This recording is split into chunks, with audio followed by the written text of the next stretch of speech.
les socialistes, les communistes et les écologistes ont quand même choisi la lâcheté face à Louis Boyard. Si d'un côté, la fusion avec la liste du candidat LFI a échoué, de l'autre, il lui offre un superbe cadeau. Ils ont décidé de se retirer tout simplement en appelant à voter pour lui alors qu'ils auraient pu se retenir. Alors, parce que s'ils veulent vraiment le faire perdre, ils se maintiennent. Exactement. Et ils se maintiennent et là, ils perdent. Et là, quel cadeau ils ont fait. Boyard, il va pouvoir se présenter au second tour dimanche comme le candidat unique de la gauche et sans avoir besoin de remanier son équipe. À ses côtés, c'est donc une formidable victoire. Il peut donc conserver Sadoua Sadak, sa numéro 2, qui porte des symboles, des slogans du Hezbollah. Mohamed Ben Yaflek, dont on parlait dont on parlait beaucoup. Ben Affleck, c'est un acteur. Oui, bien sûr. Mais Ben Affleck, un acteur. Mais moi, je fais comme Jean-Luc Mélenchon, je finis ici par le positiver. Alors lui, cet homme, justement, le 7 octobre, il parlait d'un acte de résistance. Et il a aussi d'autres compagnons qui sont très connus des services de police, qui ont notamment été arrêtés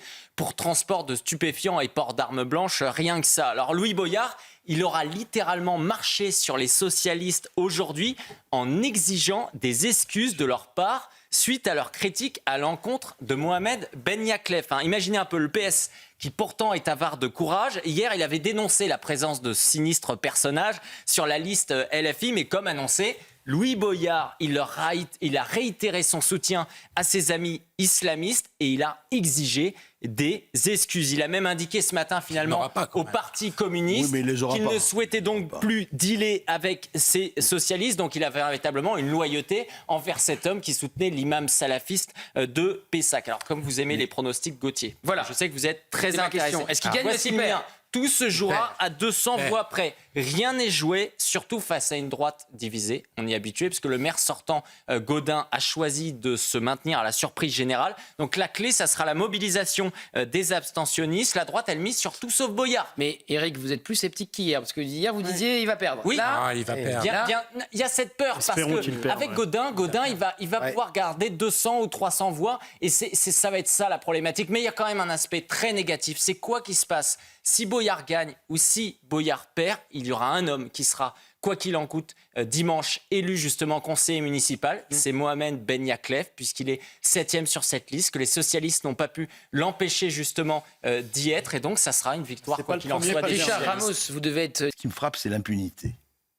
L'impunité, c'est-à-dire que voilà ce monsieur qui se présente, et l'enquête de Frontières l'a montré, avec des gens quand même qui ont qui ont quelque chose sur le dos, qui ont des casseroles, qui ont des boulets. Eh bien, ce qui est quand même fascinant dans cette histoire qui va au-delà de Villeneuve-Saint-Georges, franchement, c'est le sentiment d'impunité.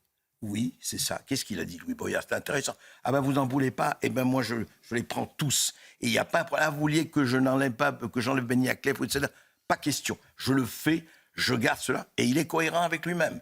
Ça veut dire que cette cohérence, dans le sentiment d'impunité, presque absolu passe. Alors, je ne sais pas si ça passera dans les urnes. Je dis simplement qu'on voit aujourd'hui, et c'est ça, moi, qui m'inquiète le plus. C'est-à-dire, on se proclame, c'est très simple, il n'y a plus de...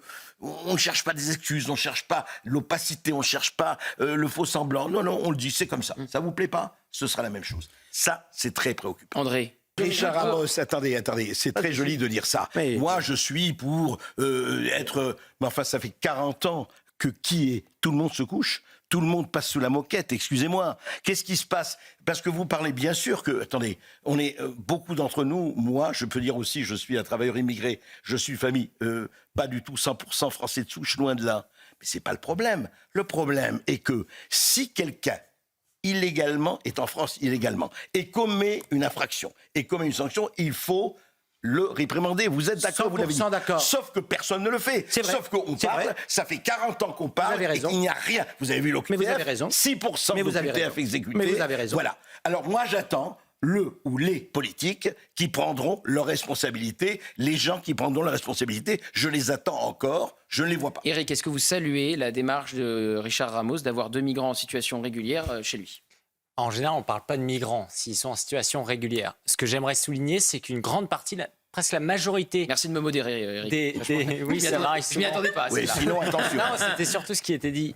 Mais c'était pour reprendre les mots de Richard Ramos. Bien entendu, c'est ce sur quoi je rebondissais. La majorité des irréguliers dans le pays sont des gens qui sont rentrés régulièrement, mais dont le titre de séjour a expiré. Ça, c'est important de le souligner aussi. C'est-à-dire que ces personnes-là que vous accueillez, avec effectivement, on ne peut que vous saluer pour cela, demain, ils peuvent tout à fait devenir irréguliers. Si l'État le décide, si par exemple ils ne travaillent pas, et dans ce cadre-là, ils devront être expulsés et renvoyés dans leur pays. Sauf que majoritairement, justement, ils ne sont pas expulsés dans leur pays. Ensuite, on se cache souvent derrière l'immigration irrégulière. Mais le vrai sujet, c'est quoi? C'est la capacité d'un peuple à vouloir préserver son identité. Et lorsqu'on atteint justement des quantités trop importantes dans un temps trop minimal de personnes qui changent justement notre culture, ça pose un problème. Et c'est ce qu'on vit tous les jours lorsqu'on voit qu'il y a des cantines scolaires qui commencent à se dire on va changer la nourriture, lorsque justement on nous explique aujourd'hui sur la question du port du voile, lorsqu'on peut voir les prières de rue et que certains responsables politiques demain pourraient arriver au pouvoir disent il faut s'adapter à cette population parce que si vous ne donnez pas des mosquées, si vous ne les aidez pas à leur financer, vous êtes islamophobe. Et donc c'est ça la question. La question elle est sur l'aspect régulier. Vous faites comme si dans le fond tous ces irréguliers, s'ils devenaient réguliers, c'était plus un problème. C'est une histoire de papier. Mais quand nombre de millions de chômeurs, on est d'accord là-dessus. Ouais. Et comment vous faites alors? 6 millions. Vous les obligez? 6 millions. Oui. Gauthier, vous obligez? Il y avait une réforme de l'assurance chômage prévue par Gabriel Attal qui voulait complètement durcir ceux qui n'acceptaient pas tel ou tel Mais job. ça, on le fait, ça. Mais C'est pas un Patrick, Elle a été problème. abandonnée, cette réforme. Moi, j'aime bien les gens, il n'y a qu'à Faucon. Venez voir mes agriculteurs, Mais attendez, venez voir mes mais restaurateurs, André. vous savez, mon cher Patrick, qu'il y a autre chose que le CRA de 7 en France. On se balade, nous aussi. Non, pour vous Je montrer assure que- qu'on se balade. en ce moment, on va les Attendez, mettre. Moi, je vais vous dire un truc très simple, basique. On va dire une chose. On doit absolument sauver tous les gens, les vieux, les handicapés, les malades, tout ça. On laisse personne au bord de la route. Mais les gens qui ont des bras, des yeux, des oreilles, et des gens qui peuvent être en position de travailler, ils travaillent. C'est tout. Qu'on ne me dise pas que c'est pas possible. Mais le oui. problème, c'est que dès le début, vous dites ah non, c'est pas possible. Il faut voir avec l'Europe. On va parler à Madame. Mais moi, j'ai Ursula. pas dit ça, Madame André. Ursula va venir. Et on va dire à Madame Ursula, chère Ursula, est-ce que vous voulez vous occuper des migrants, chère Ursula? Et on va attendre dans 50 ans et on va voir quoi? Cette France de Monsieur Vignal avec 500 millions de personnes et ils sont. Écoutez, comme c'est mon anniversaire, je vais vous dire les choses.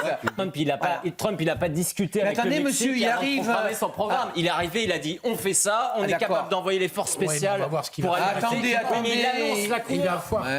on va peut-être voir le nombre de migrants qui Quand vont on parle venir. du fait d'avoir un Trump français, les gens, c'est pas qu'ils sont d'un coup de droite dure, de centre haut, c'est qu'ils Non. veulent un président qui décide. Oui, mais qui n'est il- pas en permanence à dire mais c'est il faut pas le faire possible. après, De toute Eric. façon, oui, mais d'abord vous annoncez la couleur. Eric, vous Et savez, le C'est une problème- impulsion, c'est une Non, volonté. attendez, sûr. je vais vous Montrer dire le une chemin. chose, il ne faut pas monopoliser la parole. Il faudrait que les ministres ils se taisent. Il y en a marre des gens qui disent moi j'arrive à un ministère, je vais régler le problème. Alors là, Mais Monsieur j'ai pas envie de le Vignal, dire. hein. d'un On est côté, d'accord vous ou dites- pas? Non, mais- Eric il dit Trump arrive, il va s'occuper de l'immigration. On va Il a voir. signé des décrets. Mais attendez, mais ça a c'était quand commencé. même des décrets, hein. qu'il Ça a soit en commencé. application déjà. Non, faut pas Patrick s'exciter. Vignal, vous dites en même Juste un mot. Écoutez, ça fait combien de temps que le OQTF existe? L'obligation de quitter le territoire français. Donc la plaisanterie totale. C'est peut-être, si vous êtes content, si vous êtes d'accord, vous quittez le territoire français. Or, il y a 6%. 6% seulement. On est d'accord Oui. là-dessus. Bon. À qui la faute? Et je dis bien sûr que c'est avant Macron. On est d'accord. Mais qu'est-ce que c'est que cette impuissance de nos gouvernements et de nos autorités? C'est tout. Il y a une impuissance constatée.